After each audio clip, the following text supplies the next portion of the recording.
The film Trauma by Hassan Deghani from Iran is inspired by true events and presents a chilling and intense narrative of justice and revenge through the eyes of a survivor of assault. The film portrays a survivor taking matters into her own hands in response to violence. How do you think it handles the theme of justice, and what are your thoughts on how films can explore women's responses to violence without glorifying harmful actions?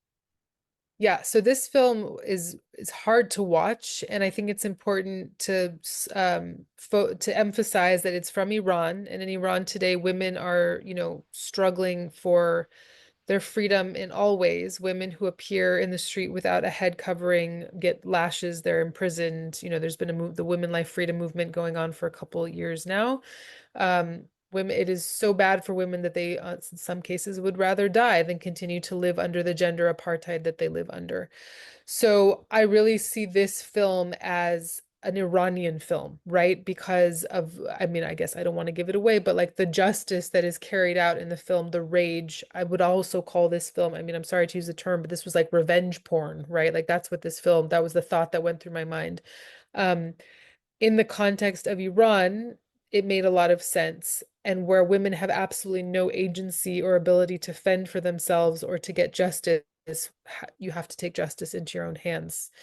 Um, because talk about being vulnerable. So I felt the film was very powerful and very telling of the frustration and lack of power that women have in Iran. So it was hard to watch, but it also was like, if I see it through that lens, it was very satisfying, right? Like her perpetrator met his justice. What was the second question that you asked me? I don't remember what you said, what the second one was.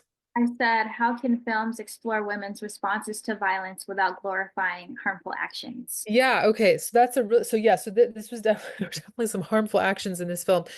So I think again, so again, not again, but what's important is that when we're talking about violence against women, how much shame that women have for having had violence perpetrated against them as though like it shouldn't have happened to them or, they did something wrong to make it happen.